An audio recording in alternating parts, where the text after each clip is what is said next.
নির্বাচনে জিয়াউর রহমান বনাম জেনারেল অবসরপ্রাপ্ত এম.এ.জি. ওসমানী অংশগ্রহণ করেন। জিয়াউর রহমান সাহেব বিজয়ী হন। 18 ফেব্রুয়ারি 1979 সামরিক আইনের অধীনে জাতীয় সংসদ নির্বাচন অনুষ্ঠিত হয়। বিএনপি সংসদে সংখ্যাগরিষ্ঠতা লাভ করেন। খুব ডেমোক্রেসির কথা। নির্বাচনের আগে তো সামরিক আইনটা তুলে দেওয়ার সাহসও দেখাইতে পারেন নাই তখন। একই সাথে 6 এপ্রিল 1979 সন্ধ্যা 8টা থেকে সামরিক আইন প্রত্যাহার করা হয়। 7 এপ্রিল 1979 গেজেট প্রকাশের মাধ্যমে সামরিক আইন প্রত্যাহার কার্যকর করা হয় সংসদ বসার পরে। এরা এসে এখন আমাদেরকে বলতেছে যে এই প্রেসিডেন্সিয়াল অর্ডার নাকি ভ্যালিড না। এই প্রেসিডেন্সিয়াল অর্ডার যদি ভ্যালিড না হয়, এই কথা বলার যোগ্যতা তা আদালতের। আপনারা মামলা করেছেন, কোর্টে ডিসাইড হওয়ার আগে তো আপনারা ভায়োলেট করে ফেলতেছে। কোর্টে রুল দিয়েছে, কেন অসাংবিধানিক হবে না? এটা পেন্ডিং থাকা অবস্থা আপনারা শপথ নেন না। কোনো আদেশ নাই, কোনো অন্তর্বর্তীকালীন আদেশ নাই, স্টে নাই, কিচ্ছু নাই, তাও মানেন না। এর মানে কি? ওইদিকে আবার বিচার বিভাগীয় পৃথক সচিবালয় অধ্যাদেশ বাদ করেছেন, সুপ্রিম কোর্টের বিচারক নিয়োগ অধ্যাদেশ বাদ করেছেন। এর মানে কি?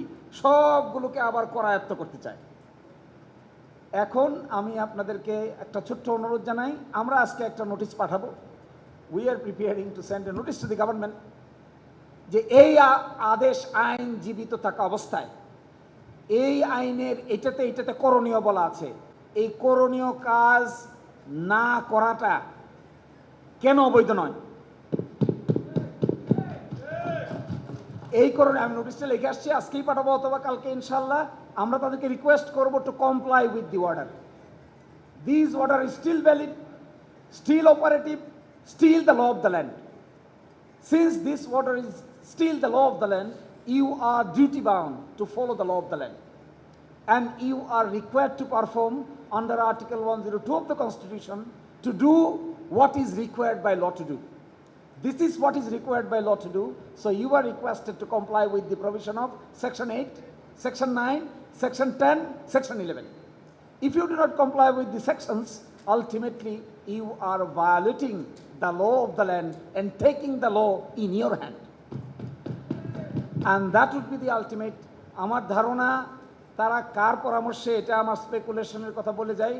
আমরা আজকেও সকালবেলা 10-12 জন আইনজীবী মিলে চিন্তা ভাবনা করে দেখেছি, আমাদের বিবেচনায় ধরে না। কেন? সংস্কার প্রক্রিয়া থেকে বিএনপির মতো ক্লেইমড প্রোগ্রেসিভ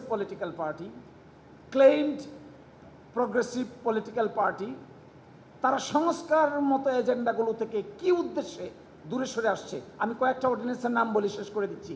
দেখেন, গুম প্রতিরোধ অধ্যাদেশ বাদ, হিউম্যান রাইটস কমিশন অধ্যাদেশ বাদ, দুর্নীতি দমন কমিশন অ্যামেন্ডমেন্ট অধ্যাদেশ বাদ, ব্যাংক রেজলিউশন অধ্যাদেশ বাদ, বিচারক নিয়োগ অধ্যাদেশ বাদ, পৃথক বিচার বিভাগ সচিবালয় প্রতিষ্ঠা অধ্যাদেশ বাদ, তথ্য অধিকার আইনের সেকশন 9 অ্যামেন্ড করে অধ্যাদেশ বাদ। এই সরকারের সে একটা অ্যামেন্ডমেন্ট অধ্যাদেশ দিয়েছিল, সেখানে বলেছিল তথ্য অধিকার আইনে সরকারি স্বায়ত্তশাসিত প্রতিষ্ঠানগুলো তাদের বাৎসরিক অডিট রিপোর্ট তাদের ওয়েবসাইটে পাবলিশ করবে। এই অধ্যাদেশটা বাদ করে দিয়েছে, প্রপোজ করেছে অধ্যাদেশ বাদ। সরকারি প্রতিষ্ঠান, পিএসসি, সাংবিধানিক প্রতিষ্ঠান, নির্বাচন কমিশন, সাংবিধানিক প্রতিষ্ঠান, সুপ্রিম কোর্ট, সাংবিধানিক প্রতিষ্ঠান, চিফ কন্ট্রোলার, অডিটর জেনারেল, তারা তাদের অডিট রিপোর্ট যদি তাদের ওয়েবসাইটে পাবলিকের জন্য প্রকাশ করে, সরকারের এখানে আপত্তি থাকার কি কারণ থাকতে পারে? সুপ্রিম কোর্টে কি পরিমাণ টাকা খরচ হচ্ছে জনগণ জানতে চায়, কি পরিমাণ টাকা খরচ হচ্ছে ইলেকশনে জনগণ জানতে চায়।